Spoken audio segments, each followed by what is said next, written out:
So this video is of Giselle's fifth season of hunting.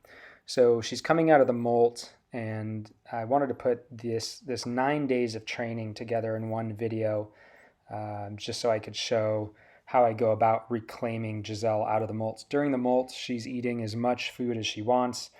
I feed her ground squirrel because I trap them here on the farm, and they're a good molting food. And so she's getting a third of a ground squirrel every day, which is quite a bit of food. So she's pretty fat. And you can see when we started this video, she was 1,000 grams.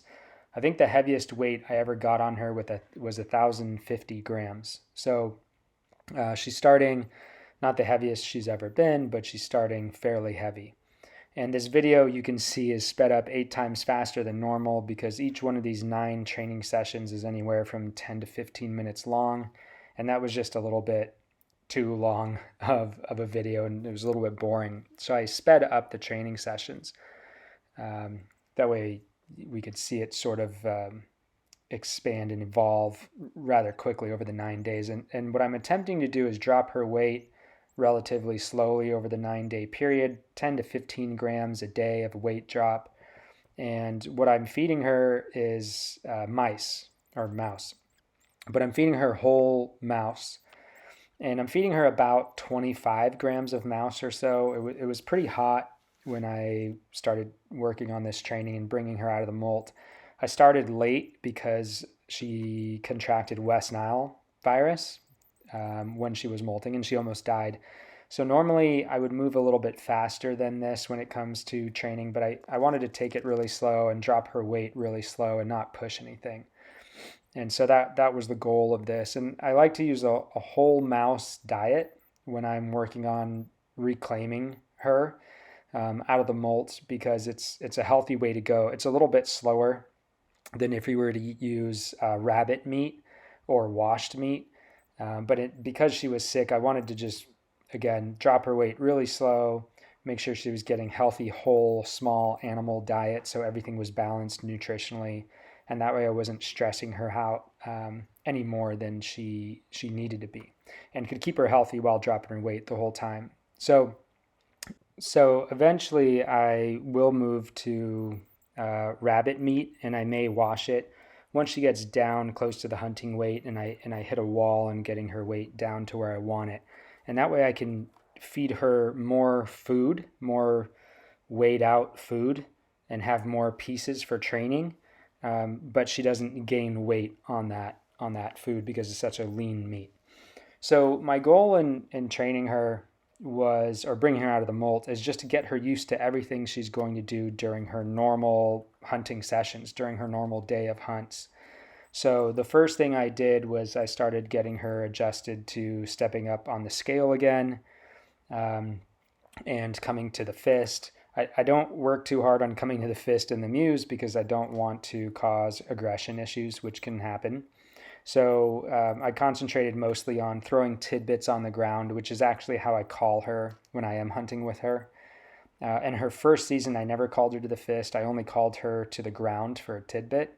And so I did the same thing in the mews where I'm throwing a piece of food on the ground, or I'm picking her up and getting her used to getting on the scale. So I have a starting point with weight. And then I also get her used to the giant hood. That's one of the biggest things just for traveling and comfortability. And it's important for me to get her going in and out of the hood calmly, the giant hood, calmly. That way when I do take her out for a hunt, or when I am traveling with her and I'm trying to put on her equipment, she doesn't try to bolt on me outside of the hood and fly off. So that's kind of an important one for me. And then you can see here I started working with her with the lure. And so I threw her little leather lure, and then I gave her some tidbits to transfer her off of the lure. And I did that a couple times because I just really wanted to make sure that she was really comfortable with being handled, coming to the glove, going to the lure, going into and out of the hood, coming to the fist out of the hood, coming to the lure and the scale. All those things were really important. And you can also see it's a little bit difficult because these videos are moving so quickly. But you can see that sometimes her body language is showing she's a little bit standoffish. She still has a little bit of fear. She's still a little heavy. And even though she was a fully imprinted bird, when you don't interact with them too much for 6 months during the molt, they sort of lose their comfortability with you. So this 9 days of training in her muse was really helpful in just getting her used to me again and getting her back in the swing of things, and really taking my time with getting her comfortable with me and the hood and the fist and the scale and everything she's going to have to get used to when we really do start hunting in earnest. And you can see the weight here. She's now at 960 on day 6 of this. And so, I brought her from 1,000 grams to 960 grams in 6 days. So I didn't quite hit that 10 to 15 gram per day mark that I was going for, but, better slower than too fast. If I drop her weight too fast, it leads to behavioral problems. And so the slower, the better. If you drop a goshawk's weight too fast, or at least in my experience with Giselle, she ends up screaming louder. They can become aggressive and bind and start just looking for other ways to get access to the food, and they get a little bit too intense about it. So I was trying to avoid that, and that's why I was dropping her weight pretty slow. So you can see here, just taking my time with her, working on the lure. I am using my bare hand to throw tidbits out and to place tidbits out. I don't really try to hide it too much. I won't hold a tidbit in my bare hand in front of her, because that's just asking for her to come to my bare hand. But I don't try to hide the fact that I'm throwing tidbits around and placing them.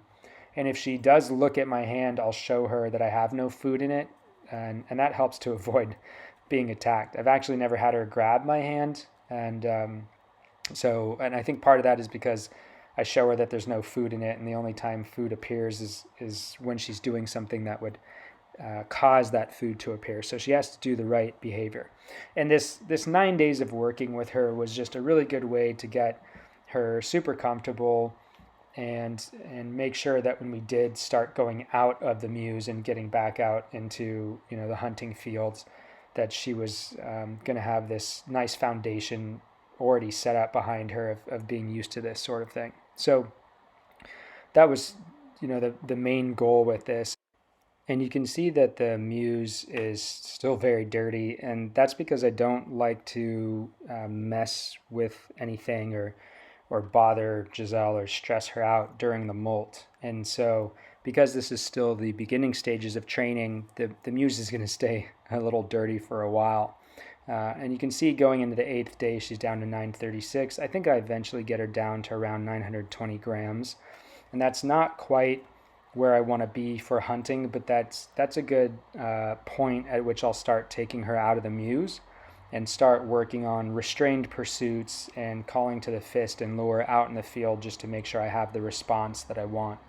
And that'll be coming up in the next video there. But hopefully soon the muse will be cleaned once I start taking her out and she gets more comfortable with that, and I can leave her in the giant hood for a while and she's not bouncing around, and then I can spend time cleaning up the muse so she can start fresh. But I try to do less, or the least amount of things possible during the molt, because I don't want to put her off and I don't want to stress her out in any way. So hopefully in the next video or the future video, you'll see a cleaner muse. And you can see that I still have the run line set up in there from her first season. In her first year, I never let her off the run line. But once she was doing well and she was hunting and she knew the name of the game, I was sure that her aggression was not directed towards me and was directed towards hunting. So I might talk a little bit more about the muse setup in another video, but you can see I took a fairly conservative, slow process to get her going. And at this point, around 920 grams or so, I'm going to start taking her out, doing restrained pursuits, getting her out into the field, calling her to the lure and the fist and the tidbit. And hopefully we'll be hunting very shortly. Thanks for watching, and see you in the next video.